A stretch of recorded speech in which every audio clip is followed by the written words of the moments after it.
हमारे साथ हमारे मार्केट एक्सपर्ट जुड़ गए हैं। मेरे साथ हैं मानव चोपड़ा और मयूरेश जोशी। मानव, आपसे शुरुआत करूंगी। निफ्टी में आप क्या करने की सलाह देंगे? बेहद फ्लैट कारोबार है आज।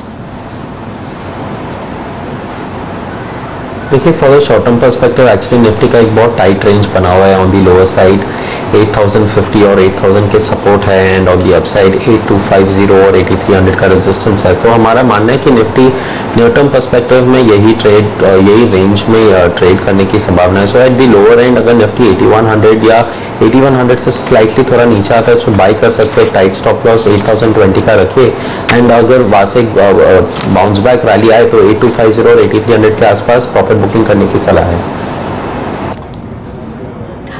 ओके मानव, बैंक निफ्टी की अगर बात करें तो यहाँ पर आज हम देख रहे हैं, हालांकि सेंसेक्स निफ्टी दबाव उठा रहे हैं, लेकिन मिड कैप और बैंक निफ्टी ये दोनों ही काउंटर्स में अभी हमारे निशान में कारोबार देख रहे हैं। बैंक निफ्टी में क्या स्ट्रैटेजी रखने की सलाह देंगे और मिड कैप आपको कैसा दिख रहा है? अभी ऑलमोस्ट 13,266 पर है मिड कैप। देखिए, बैंक निफ्टी स्पेसिफिकली लास्ट 6 से 7 दिनों में एक बहुत स्क्यूड और टाइट रेंज में ट्रेड करा है और इसका कहीं ना कहीं बैंक निफ्टी का जो भी वोलेटिलिटी है काफ़ी डिमिनिश हो चुका है। सो सबसे इंपॉर्टेंट बात है कि ये फेज में जब तक बैंक निफ्टी एक इंपॉर्टेंट रेजिस्टेंस को सरपास नहीं करेगा विद वॉल्यूम्स, तब तक ये इंडेक्स में कोई मोमेंटम आने जैसा नहीं लग रहा है। इनफैक्ट बैंक निफ्टी का जो अपसाइड रेजिस्टेंस है वो कहीं ना कहीं 17,700 और 800 का बैंड है। अगर 17,800 एक बार ब्रीच करता है तो वहाँ से बैंक निफ्टी में एटलीस्ट 600 पॉइंट्स टू 800 पॉइंट्स की रैली आने के चांसेस है। तो आई थिंक स्ट्रैटेजी ये रहेगी कि बैंक निफ्टी के लिए at least wait and watch approach रहेगा एंड जब तक ब्रेकआउट अपसाइड में नहीं कंफर्म होता है तो तब तक कोई ट्रेड इनिशिएट नहीं किया जा सकता है। मिड कैप्स की बात यह है कि मिड कैप इंडेक्स ने जिस तरीके का रिकवरी देखा है from the recent lows and काफ़ी अच्छे रिकवरी हुई है विद पॉजिटिव ब्रेथ और काफ़ी मिड कैप स्टॉक्स में भी हमने काफ़ी अच्छा बॉटम फॉर्मेशन देखा है। मिड कैप इंडेक्स का जो भी मोमेंटम हम लास्ट 2-3 दिन से देख रहे हैं, ऐसा लग रहा है कि ये momentum at least for next few trading session चल सकता है और कहीं ना कहीं मार्केट को एक आउट परफॉर्मेंस दे सकता है मिड कैप इंडेक्स। सो बहुत स्टॉक स्पेसिफिक सिलेक्शन करना बहुत जरूरी रहेगा अगले कई दिनों के लिए। ओके, और अब बात करते हैं जीबी कॉर्प की। जीबी कॉर्प को एफएम रेडियो नीलामी के तीसरे चरण में 14 फ्रीक्वेंसी मिली है। अब माई एफएम 7 राज्यों के 30 शहरों तक पहुंच गया है और हमारे साथ हैं जीबी कॉर्प रेडियो डिवीजन के सीईओ हरीश भाटिया। नमस्ते मिस्टर भाटिया, स्वागत है आपका सीएनबीसी आवाज पर। पहला सवाल की मुबारक हो कि आपको कुछ और फ्रीक्वेंसीज ऐड की हैं आपने, और अब इन फ्रीक्वेंसी में हम कब तक उम्मीद करें कि आप लोगों का काम शुरू होगा? ऑपरेशंस हम कब से देखेंगे sir? Well, good morning. The work will start on these frequencies from the Government of India by the end of this month. So we are hoping that they will hand over to us all the stations in next 4 to 6 months time. So it depends, when they hand over to us the infrastructure, because we will be ready by then, but government will take some 4 to 6 months at least. ठीक है, 4 से 6 महीने का एक time period आप देख रहे हैं। कितना खर्चा हुआ है इन 14 फ्रीक्वेंसीज को हासिल करने में और आपका आगे जाकर किस तरह कैपिटल आउटले हम देखेंगे इस पर? See, the total expenditure in acquiring these 14 stations would be something around 70 crores. But the total investment for the phase 3 will be approximately 152 crore. आप कब तक उम्मीद करेंगे? आप कह रहे हैं 4 से 6 महीने में आप उम्मीद कर रहे हैं कि सरकार हैंड ओवर करेगी, उसके बाद आप अपने काम शुरू करेंगे। तो हम कब तक उम्मीद करें कि ये फ्रीक्वेंसी से आप रेवेन्यू अर्न कर रहे होंगे और ये प्रॉफिटेबल बन जाएंगी? कोई टाइम टारगेट आप लोगों ने रखा है? Traditionally, the way we did last year in the phase 1, we were able to break even our stations in 3 years time, and around 4.5 to 5 years time we became profitable, and we have set up an industry trend on this. So I'm hoping that this time also we'll repeat the same mistake. So I'm hoping that in 3 years time we'll become EBITDA positive and we'll become a PAT positive in 5 years time. क्या आपने कुछ विदेशी players का भी interest देखा है इस business की तरफ? रेडियो बिजनेस में जब एफडीआई की लिमिट अब बढ़ गई है तो इस तरफ क्या कुछ विदेशी कंपनियों ने रुचि दिखाई है? See, with the announcement of phase 3, once the GOPA is signed, the government is supposed to increase the FDI limit. So I'm hoping that once that is announced, then the things will start moving in that direction. Yet at this point of time, I've not heard much on this. Because the FDI is too limited for this category. जी, Bihar election से किस तरह की आपकी company को add revenues हो रहे हैं? कोई बॉल फिगर जो आप हमारे साथ शेयर कर सकते हैं? See, I don't think that we'll be ready by that time in Bihar, because the elections are due now, and government will hand over the station only in the March. So by that time the elections will be over. So we are not really there in Bihar for this election. We'll wait for the next election if at all. जी, शुक्रिया mister Bhatia हमसे बात करने के लिए। तो dB corp को 14 frequency और मिली है, और ये अच्छी खबर है, इससे कंपनी को विस्तार करने में काफी मदद मिलेगी। Naresh, good morning. DB Corp, आपको ये कंपनी कैसी दिखती है, और अब रेडियो बिजनेस में इनका एक बड़ा शेयर होने वाला है जल्दी? Morning Priyanka ji, clearly I think जैसे मैनेजमेंट दर्शा रहे थे, आई थिंक काफी थोड़ा समय लगेगा in fact for the radio business to start running और फाइनेंशियल्स में दर्शाने को। तब तक के लिए आई थिंक FY16 की अगर हम बात करें और कोर बिजनेस की बात करें जो उनका प्रिंट का बिजनेस है, हमें लगता है आई थिंक एड रेवेन्यूज में थोड़ी दिक्कत हो सकती है for this quarter for DB Corp. In fact decline हो सकता है एड रेवेन्यूज, जिसकी वजह से EBITDA मार्जिन पे एक 150 बिप्स की मार पड़ सकती है। So within the space itself structurally I think fall in newsprint prices की वजह से I think EBITDA margin expansion evidently दिखेगा cross place. So within this space I think Hindustan media ventures एक stock काफी अच्छा लग रहा था नीचे के लेवल से, and again I think if it declines I think we still continue to look at HFVL।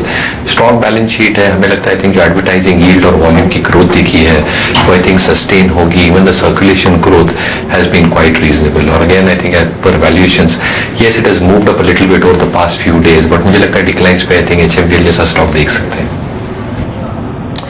लेते एक छोटा सा ब्रेक यहाँ पर, लेकिन ब्रेक के बाद शेयरों पर सवाल जवाब के सिलसिले को शुरू करेंगे।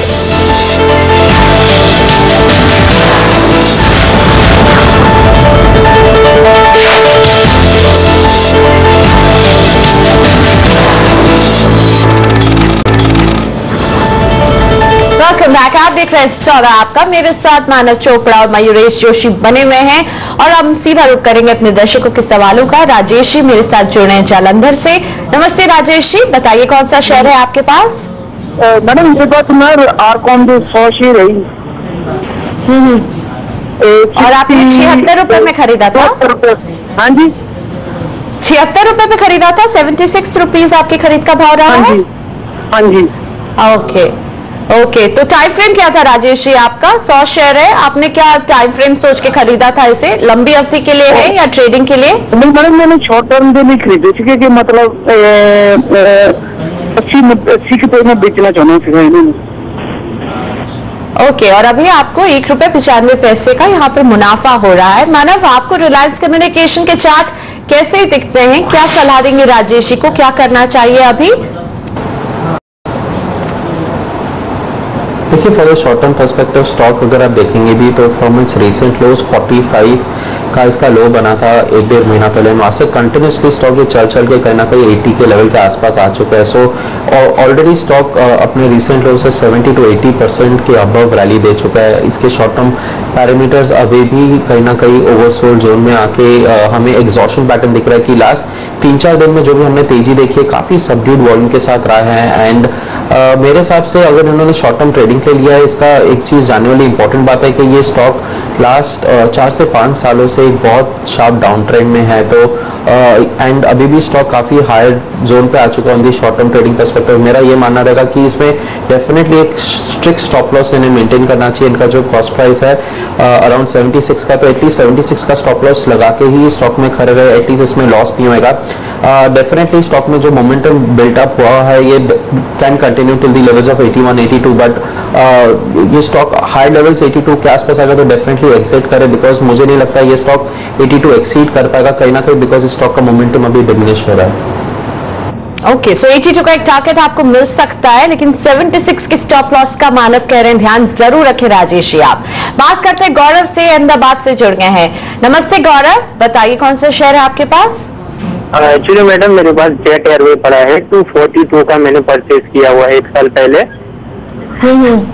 अभी एक्चुअली मेरे को तो मुनाफा अच्छा मिल रहा है, मगर अभी क्या करूँ, होल्ड करूँ या निकल जाऊँ प्रॉफिट बुक करके? ओके 137 रुपए के मुनाफे पे गौरव जी बैठे हुए हैं। लाजमी है ये सोचना कि क्या ये प्रॉफिट बुक करें। मयूरेश सर, जेट एयर आपको कैसी दिखती है, जेट एयरवेज, और क्या सलाह देंगे? यहाँ पर पुरानी खरीद रही है इनकी 137 का मुनाफा बुक करने का सही समय है, इंतजार करें? और ओवरऑल एविएशन को भी बात करें तो अब सेलिब्रेशंस और त्योहारों का जब सीजन आएगा तो लोग ट्रैवल भी करेंगे, तो इनके लिए अच्छा समय आने वाला है। क्लियरली दो aspects Priyanka ji. I think पहला एस्पेक्ट जो एयरलाइन कंपनीज को मेजरली अफेक्ट करता है उनके बैलेंस शीट्स को, वो है एटीएफ जो होता है फ्यूल। एटीएफ प्राइसेस जैसे घटी है because of the fall in crude oil, definite impact आएगा in a positive note on their margins, क्योंकि ATFs comprise almost 35 to 40% of their total input cost. तो that's point number 1 which should play out positively. आपने जैसे rightfully कहा, I think with the holiday season coming around and generally I think Q3 काफी strong होता है with Christmas vacations, Diwali vacations with in this time period. I think इनके जो load factors होते हैं इसमें एक आई थिंक बूस्ट मिलेगा। तीसरी बात ये भी देखनी चाहिए कि I think the kind of buzz that is got created because of the IndiGo IPO, I think valuations track करना बहुत जरूरी होगा, क्योंकि I think generally for the airline industry I think cash flow का एक प्रॉब्लम होता है। I think they are not able to generate free cash flows and I think it is a very very capital intensive business. आपको airlines लेने पड़ते हैं, sale and lease back हो, outright हो, and that takes an impact on your balance sheet. तो clearly I think numbers के हिसाब से I think positively play out होंगे। तो I think if he got a view which is a little bit of a longer time duration, I think we should ideally wait for how Indigo's numbers pan out. Prospectus से पता चलेगा I think stacking कैसे होगी, but clearly I think he can still wait on for some time more. I think results अच्छे होंगे तो stock spikes up further. Probably एक time पे I think he can at least book partial profits on that count. Gurjeet Singh ji से बात करते हैं, नागपुर से जुड़ गए हमारे साथ। नमस्ते सिंह साहब, बताइए कौन सा शेयर है आपके पास? भेल पड़ा है मैडम 207 शेयर है सर। 500 शेयर है आपके पास भेल के? हाँ जी हाँ जी 500 शेयर है, 207 रुपए में आपने खरीदारी की थी और आपको अभी बहुत ही मामूली मुनाफा हो रहा है, ऑलमोस्ट 75 पैसे का मुनाफा हो रहा है। तो नजरिया क्या था गुरजीत जी आपका? ट्रेडिंग के लिए लिया था? लंबे समय के लिए, लंबे समय के पॉइंट ऑफ व्यू से लिया था। चलिए तो समझते हैं कंपनी के फंडामेंटल यहाँ मयूरेश जी से। मयूरेश साहब, भेल कैसी कंपनी आपको दिखती है? किस तरह के आप सलाह देना चाहेंगे? कुछ कंसर्न्स हैं क्या भेल को लेकर? Clearly Priyanka ji, I think over the past so many quarters I think एक अंडर परफॉर्मेंस की रेटिंग हमारी बरकरार है भेल पे, अभी भी जारी रहेगी, क्योंकि I think we are not seeing the capex cycle turn. Having said that, I think इनका जो कोर बिजनेस है बीटीजी का, they receive substantial orders couple of quarters back. Telangana state से कैपेसिटी एक्सपैंड कर रहे हैं टू 20 गीगावाट्स, लेकिन purely I think हम कोर फंडामेंटल्स की बात करें तो ऑर्डर बुक डिप्लेनिश हो रहा है, कैश पोजीशन इज डिप्लेनिशिंग। इनके अगर वर्किंग कैपिटल पोजीशन देखें तो I think it is a little bit stretched. अगर हम रिसीवेबल्स की बात करें, आई think that is also looking stretch. तो मुझे लगता है I think numbers will still be weak in Q3. तो I think Singh साहब को I think probably he'll have to give a long time for bail if he has to hit substantial results. Yes, I think जब capex cycle revive होगा, investment cycle revive होगा, specifically on the BTG element, which you do not foresee at least for the next 2 quarters, numbers will start appearing better, or valuations I think if the stock corrects further will start appearing lucrative. But I think he'll have to keep a very long term horizon. अगर 2 से 3 साल का नजरिया ना हो तो I think L&T is something that we still prefer. हालांकि I think it is not comparable with BTG, but L&T is more play on the capex recovery theme. और हमें लगता है अगले 4 से 5 क्वार्टर में I think the stock can give good returns on an S&P valuation. We're still maintaining a buy recommendation on L&T with a target of 2,000 rupees over the next 12 to 15 months. और अब रंजीत से बात करते हैं, संगरूर से हमें ये फोन कर रहे हैं। नमस्ते रंजीत, बताइए क्या पूछना चाहते हैं आप हमारे एक्सपर्ट से? मैंने 200 शेयर खरीदा हुआ है ICICI बैंक का, और वेदांता 308 रुपए पर खरीदे हैं आपने ICICI बैंक? हाँ जी 308 के भाव पे खरीदे हैं, और वेदांता के 161 पे भाव के खरीदे हुए हैं। ओके, 200 शेयर ही है। 200 शेयर वेदांता के भी आपके 151 रुपए के भाव पर आपने खरीदारी की है। हाँ जी। चलिए समझते हैं इनके टेक्निकल चार्ट, क्योंकि आपको दोनों में ही नुकसान हो रहा है। आपके खरीद का भाव जो रहा है उससे काफी नीचे है दोनों ही स्टॉक्स। मानव, आईसीआईसीआई बैंक आपको कैसे दिखती है चार्ट्स पर? 308 रुपए पर रंजीत ने इसकी खरीदारी की थी, 34 रुपए के आसपास के नुकसान पर बैठे हुए हैं। वेदांता की खरीद इनके 151 रुपए की रही है। कैसे दिखते हैं ये दोनों चार्ट्स पर आपको सर? देखिए, ICICI bank medium term to long term perspective definitely एक होल्ड का ही रेटिंग बनता है एंड स्टॉक भी काफ़ी अच्छे अप ट्रेंड में रहा है। एंड सबसे इम्पोर्टेंट बात यह है कि स्टॉक ने जब भी टॉप आउट किया था फिर में वहाँ से हमने जिस तरीके की गिरावट देखी, ऑलरेडी स्टॉक अभी काफ़ी लोअर लेवल्स पे है एंड इन्होंने जिस रेट पे खरीदा है, मेरे हिसाब से अगर स्टॉक यहाँ से और थोड़ा नीचे जाए, मे बी 270 260 के आसपास भी अगर कभी उतना नीचे, मे बी 217 का एक बहुत स्ट्रॉन्ग सपोर्ट ब्रैकेट है उसके आसपास है, वो चाहे तो एक बार लोअर रेंज में जरूर एवरेज कर सकते हैं, बिकॉज कहीं ना कहीं ये स्टॉक मुझे नहीं लगता 270 के नीचे जाएगा, because that is an important support. और medium term target for ICICI bank upside का एटलीस्ट 315 320 का रहता है, तो वो चाहे तो करंट लेवल्स पे या लोअर लेवल्स पे थोड़ा फेज मैनर में एवरेज करे तो अच्छा रहेगा, because stock is very good, इसका ट्रेंड अभी भी इंटैक्ट है। So our medium term target is still quite positive. Vedanta की बात की जाए तो एक चीज इंपॉर्टेंट ध्यान रखने वाली है कि ये स्टॉक का अभी भी कोई मीडियम टर्म पर्सपेक्टिव बॉटम बना नहीं है। जो हमने रिसेंटली रैली देखी है वेदांता में फ्रॉम द लोअर लेवल्स, एक जस्ट मोमेंटम या एक पुल बैक रैली है, बट कहीं ना कहीं मुझे लगता है ये अपसाइड में जाके थोड़ा सबड्यूट हो सकता है 115 116 के आसपास। बट सबसे इंपॉर्टेंट है कि इन्होंने इनका जो कॉस्ट प्राइस बहुत ऊपर है, तो इसमें डेफिनेटली एवरेजिंग तो बिल्कुल नहीं करे, बट ये स्टॉक में से एटलीस्ट हाई लेवल्स में अगर एक एग्जिट अपॉर्चुनिटी मिले, वो एग्जिट करके कोई अच्छे स्टॉक में निवेश करे, तो यही मेरी सलाह है। लेते एक छोटा सा ब्रेक यहाँ पर, लेकिन ब्रेक के बाद हम आपके शेयरों से जुड़े सवालों का जवाब देना जारी रखेंगे।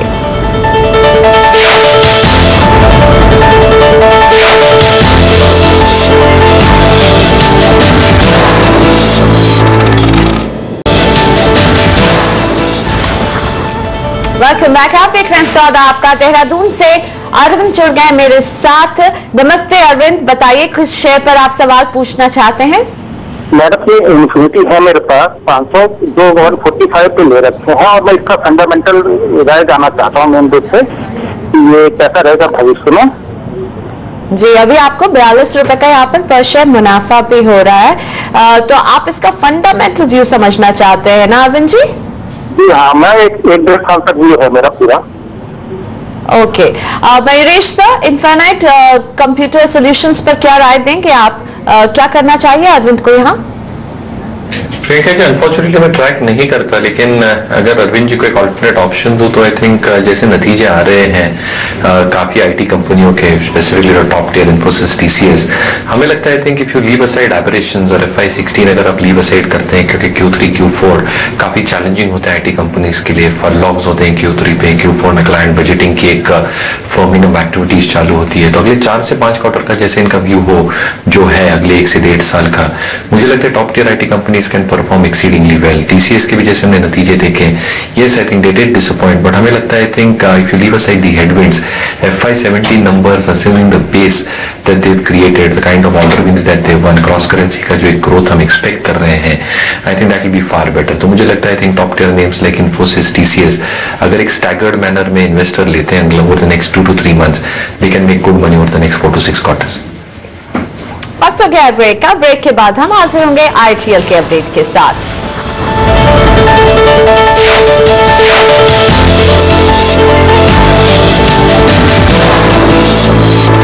और मेरे साथ मोहिंद्र सिंह जुड़ रहे हैं भटिंडा से। नमस्ते सिंह साहब, बताइए कौन से शेयर है आपके पास जिस पर आप सवाल पूछना चाहते हैं?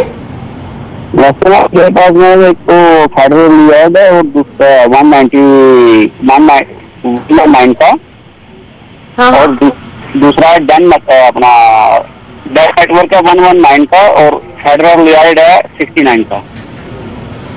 ओके, फेडरल लॉयड आपने 69 में लिया, डेन नेटवर्क आपने 119 रुपए में लिया है, यहाँ आपको नुकसान भी हो रहा है। मानव, ये दोनों ही स्टॉक्स आपको चार्ट पर कैसे दिखते हैं? फेडरल लॉयड में इन्हें भले ही मुनाफा भी हो रहा है सिंह साहब को, डेन में नुकसान हो रहा है, क्या सलाह देंगे? कैसे चार्ट स्ट्रक्चर इसके? देखिए फेडरस लॉयड का चार्ट देख के अगर उन्हें मुनाफा आ रहा है तो मैं तो बोलूँगा तो he is very fortunate and I think you should look to book profits at the current levels.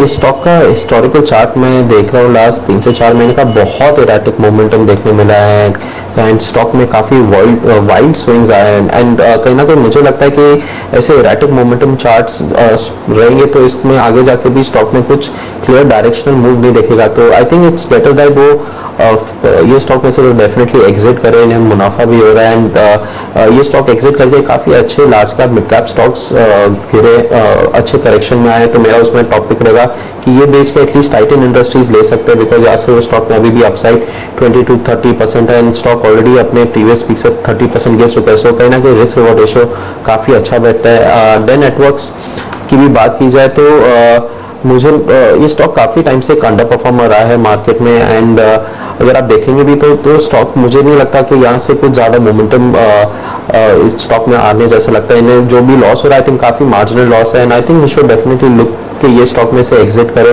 And दोनों स्टॉक के भी चार्ट स्ट्रक्चर ओवरऑल देख रहे हैं तो काफ़ी इराटिक मोमेंटम्स है ये चार्ट्स में एंड जो मेरी सलाह रहेगी दोनों स्टॉक में से एग्जिट करने की सलाह है। ओके, सो फेडरस लॉयड और डेन से अगर आप एग्जिट करने की सलाह दे रहे हैं मानव, कहाँ आप इन्हें कहेंगे खरीदारी करने की अच्छी संभावना है? देखिए मैंने जैसे टाइटन इंडस्ट्रीज के बारे में बताया वो स्टॉक काफ़ी अच्छा लग रहा है, चाहे तो एक वो ले सकते हैं। जो सेकंड स्टॉक रहेगा वो रहेगा एक्सिस बैंक। अगर आप देखें तो एक्सिस बैंक में काफ़ी अच्छा एक करेक्शन दिया हुआ है, कहीं ना कहीं स्टॉक एक बेस बना रहा है, यहाँ से एक डाउनसाइड लिमिटेड है तो एक लार्ज कैप स्टॉक और एक मिड कैप स्टॉक हो जाएगा तो एक टू स्टार्ट विद एक अच्छा कॉम्बिनेशन बैठता है। और सीएनबीसी आवाज पर चल रहे इंडियन ट्रेडिंग लीग के महामुकाबले में ट्रेडर विमेन और कमोडिटी लीग में ताजा स्थिति क्या है, अपडेट के लिए जुड़ रहे हैं हमारे senior editor Neeraj Vajpayee. Welcome back, आप देख रहे हैं आपका। इसके बाद रुक करते हैं पुणे का, जहां हमारे साथ जुड़ रहे हैं हमारी दर्शक रूपाली। रूपाली नमस्ते, बताइए कौन सा शेयर है जिसके बारे में आप जानना चाहती हैं? मैडम मेरे पास डीसीबी के शेयर्स हैं, 100 शेयर्स में होल्ड करती हूँ, 52 रुपीज पर लिए हुए हैं, तो मैं ये होल्ड करूं या बेच दूं, मुझे पूछना है मयूरेश जी से। ओके, और अभी आपको 54 रुपए 55 पैसे का यहाँ मुनाफा हो रहा है, लेकिन आज डीसीबी बैंक को लेकर चिंताएं बढ़ी हुई हैं बाजार में क्योंकि कोटक ने इसकी रेटिंग घटाई है, साथ ही में कल अच्छे नतीजे भी पेश नहीं किए हैं कंपनी में। ऐसे में मयूरेश, आप डीसीबी को कैसा देख रहे हैं और रूपाली जी आपका व्यू जानना चाहती हैं कि डीसीबी में क्या करना चाहिए उन्हें? तो क्लियरली प्रियंका जी अगर हम देखें तो आई थिंक जो आउट परफॉर्मेंस डीसीपी में दिया है I think it has been quite stupendous और ये आई थिंक मोर और लेस एक्सपेक्टेशंस पे था कि इनकी एसेट क्वालिटी सुधरेगी, लोन बुक बढ़ेगा, ब्रांच नेटवर्क बढ़ेगा, बट जैसे I think concerns flag off हो रहे हैं over the past 2 quarters I think asset quality पे वापस क्वेश्चन मार्क्स आ रहे हैं। Asset quality was again a little bit weak, provisioning expense specifically on the tax side increase हुए थे जिसका मार आई थिंक बॉटम लाइन पे पड़ा, निम्स में आई थिंक थोड़ा कॉम्प्रेशन देखने मिला और at the higher levels that it was trading at 2 times price to book। तो मुझे लगता है I think with branch expansions coming through I think ROEs और ROAs में थोड़ा एक इम्पैक्ट आ सकता है और ये बैंक शायद अंडर परफॉर्म कर सकती है because the investor is making good money. मुझे लगता है I think there are alternate options that you can look at by getting out of DCB. जो अदर प्राइवेट सेक्टर बैंक्स हैं जैसे एक्सिस हो, HDFC बैंक हो, हमें लगता है there is larger value potential there क्योंकि जैसे अर्निंग्स ग्रोथ होगी over the next 2 years can be in excess of 20% for HDFC bank, can be in excess of 25% for Axis bank और जो कासा रेशियोज है, कैपिटल एडिक्वेसी है, ये काफी strong है। Add to that I think अगर हम ब्रांच नेटवर्क रोल आउट देखें जो इन्होंने काउंटर सिक्लिकल प्रोविजंस किए हैं बोथ आई थिंक एसेट और लायबिलिटी साइड को आई थिंक फेवर करेगी the kind of branch network that got. तो मुझे लगता है I think the larger private sector banks is something that is still laying my bet on over the next 2 years। So Axis bank, Yes bank, HDFC bank is something that I will suggest to invest over the next 2 years। Natwar जी से बात करते हैं, साबरमती से जुड़ के हमारे साथ। नमस्ते नटवर जी, बताइए कौन सा शेयर है सर आपके पास? बेंगलोर केमिकल। कितने शेयर है, किस भाव पर खरीदारी की थी सर? 500 शेयर है, 30 रुपये से खरीदा है, बहुत टाइम पहले। अभी क्या भाव चल रहा है पूछता था और अभी आगे क्या भाव रहेगा? अभी तो भाव 44 रुपए 35 पैसे है और समझते हैं मानव से कि मानव आपको मैंगलोर केमिकल एंड फर्टिलाइजर कैसा दिखता है चार्ट्स पर, क्या सलाह देंगे यहाँ नटवर जी को? देखिए ये स्टॉक काफ़ी वीक है एंड ये स्टॉक में एक बहुत शार्प सीरीज ऑफ डिक्लाइन हमने देखा है इन लास्ट 1 से 2 महीने में। स्टॉक 74 का ऑलरेडी वहाँ से गिर के ऑलरेडी 45-50% शार्पली गिर चुका है मेरे को। एंड ये जो हमें शॉर्ट टर्म रिकवरी देख रहे हैं बहुत सबड्यूड वॉल्यूम से चल रहा है, तो मुझे नहीं लगता ये कोई स्टॉक यहाँ से आगे जाके आउट परफॉर्म करेगा या यहाँ से इन्हें बहुत अच्छे रिटर्न्स आगे मिल सकते हैं। इनफैक्ट डेफिनेटली स्टॉक में से एग्जिट करने की सलाह है एंड देखा जाए तो इनके कॉस्ट प्राइस से भी थोड़ा ऊपर है। सो मैं तो उन्हें यही सलाह दूंगा कि बहुत अच्छे स्टॉक्स या बहुत अच्छे in fact good large cap mid cap stocks quality stocks गिर चुके हैं, वही अच्छे स्टॉक्स में करेक्शन मिले तो उसमें लीजिए। इसमें डेफिनेटली एग्जिट कट करने की ही सलाह रहेगी। मैंने Titan industries and axis bank पे बाय कॉल दिया हुआ है, तो ये चाहे तो वो इसमें से निकाल के वो स्टॉक्स में से इन्वेस्ट करे। एटलीस्ट उसमें 22 to 25% अपसाइड इन्हें मीडियम टर्म टाइम फ्रेम में डेफिनेटली मिल सकता है। अगला सवाल मनीष चौबे जी का वाराणसी से, जो जानना चाहते हैं एक्सिस बैंक में इन्हें क्या करना चाहिए। इनके पास है एक्सिस बैंक के 100 शेयर 510 रुपए के भाव पर इन्होंने खरीदारी की है। फिलहाल 16 रुपए 70 पैसे के नुकसान पर बैठे हुए हैं, लेकिन समझना चाहते हैं कि 1 साल का नजरिया क्या करें। मनीष जी के लिए क्या सलाह होगी एक्सिस बैंक में सर? सो क्लियरली जैसे मैं पहले बता रहा था प्रियंका जी, आई थिंक बिल्कुल होल्ड करना चाहिए। अगर हम ये अर्निंग्स ट्रेजेक्टरी देखें for Axis bank, I think it has been quite stupendous और हमें लगता है आई थिंक जैसे इनके कोर रेशियोज हैं दैट शुड इंप्रूव सिग्निफिकेंटली। हमने in our Excel sheets we have taken credit cost in excess of 90 Bips, जिसका मतलब यही होता है कि अगर आप काउंटर सिक्लिकल प्रोविजनिंग ऐड करें and if you look at the management commentary, जिनको लगता है कि जो रिस्ट्रक्चर्ड एसेट बेस होगा आई think it will be much lesser than what you had probably witnessed in FY15। Having said that, मुझे दूसरी बात ये भी अच्छी लग रही है कि आई थिंक इनकी जो एसेट क्वालिटी बुक है overall that has not slipped meaningfully, और जैसे मैनेजमेंट कमेंट्री वहां भी है they are expecting stable asset quality to come through. तो NIM should be stable, capital adequacy काफी स्ट्रॉन्ग है, earnings growth should be in excess, जैसे मैं पहले ही बता रहा था इन एक्सेस ऑफ 25%। तो क्लियरली आई थिंक होल्ड करना चाहिए, remain extremely bullish and optimistic on the stock. So 1 से 1.5 साल का नजरिया है तो investor will make good money. और अब जामनगर से तरुण है मेरे साथ फोन लाइन पर। नमस्ते तरुण, बताइए कौन सा शेयर है आपके पास? हाँ जी, मेरे पास 40 शेयर्स हैं वर्धमान टेक्सटाइल के। हाँ, तो मेरा नजरिया किस लिया था सर आपने? 350 रुपए में खरीदारी की? हाँ, ओके, और बहुत अच्छा मुनाफा हो रहा है, आपको प्रॉफिट बुक करने का मूड हो रहा है तरुण जी, आप भी रुकना चाहते हैं? और हाँ, मेरा 6 से 1 साल का नजरिया है, क्या करना चाहिए? ओके, 1 साल का नजरिया रखते हैं। 467 रुपीज के मुनाफे पर बैठे हुए हैं यहाँ पर तरुण। मयूरेश सर, वर्धमान टेक्सटाइल ये कंपनी आपको कैसी दिखती है? 1 साल का नजरिया है यहाँ तरुण जी का। So clearly as a disclaimer I think cover नहीं करते, लेकिन जितना मैं कंपनी को ट्रैक करता हूँ आई थिंक इंटीग्रेटेड ऑपरेशंस की वजह से आई थिंक एक ऑपरेशन परफॉर्मेंस और लेवरेज बेनिफिट्स डेफिनेटली P&L पे देखने मिल रहा है। He is making good money on the stock, तो मुझे लगता है at least partially if you can exit. और सिमिलरली अगर हम यही क्षेत्र की एक दूसरी कंपनी देखें CRM silk mills which I am liking, मुझे लगता है कि 2 साल में I think CRM silk mills का जो मुनाफा है I think that should increase meaningfully. Top line growth should be quite decent, EBITDA margins में एक एक्सपेंशन हो सकता है close to 12 to 12.5%। And the best part is with increasing cash flows, हमें लगता है जो डिविडेंड पे आउट्स है that should increase meaningfully from 10 rupees to 15 rupees over the next 2 years। तो मुझे लगता है I think the company is poised very sweetly in the blended textile space. Garment space में भी वॉल्यूम ग्रोथ डिसेंट है, हालांकि garments only contribute 18%, but valuations at this juncture are looking attractive. तो declines पे अगर CRM सिल्क मिल मिलता है तो इन्वेस्टर देख सकते हैं, remain optimistic on this stock. Vardhman textile आपको चार्ट्स पर कैसी दिखती है? बहुत अच्छा मुनाफा हो रहा है यहाँ पे तरुण को।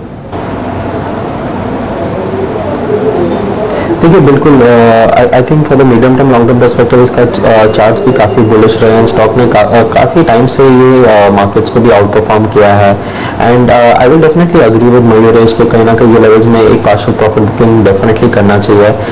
इंपॉर्टेंट बात ये रहेगी कि स्टॉक का इंपॉर्टेंट जो सपोर्ट है कहीं ना कहीं 750 और 760 के आसपास आता है, तो मैं यही सलाह दूंगा कि अभी पार्शियल प्रॉफिट बुकिंग डेफिनेटली करे एंड एक मीडियम टर्म टाइम फ्रेम के हिसाब से 750 का ट्रेलिंग स्टॉप लॉस रख के जरूर चले, बिकॉज अगर ये सपोर्ट सस्टेन रहेगा तो I think next few months stock 945 और 950 के अपसाइड टारगेट दिखते हैं, बिकॉज कहीं ना कहीं ये स्टॉक का momentum and long term trajectory अभी भी स्ट्रांग ही दिख रहा है। सो 750 का एक 750 का एक इंपॉर्टेंट सपोर्ट है, उसका जरूर ध्यान रखें, so it will be better for investment decision. और अब मेरे साथ दौलतगंज से हैं सतिंदर जी। नमस्ते सतिंदर, बताइए आपके पास कौन सा शेयर है? जी मैडम नमस्कार। जी नमस्ते, स्वागत है, पूछिए अपना सवाल सर। हाँ मैडम, मेरे पास ब्रिटानिया का शेयर है 50 शेयर जी, और आपने इसे 3300 रुपए पर खरीदारी की है। 3300 रुपए आपकी खरीद का भाव है सर? जी 3300 का जी मैडम। ओके, और क्या आप लंबी अवधि के लिए आपने इसे खरीदा था या नजरिया छोटी अवधि का था? 152 रुपए का नुकसान हो रहा है आपको यहाँ पर। जी मैडम, इसको तो हम 2 महीने पहले खरीदे थे, इसका 3 साल तक टूटने का रूल है मेरा।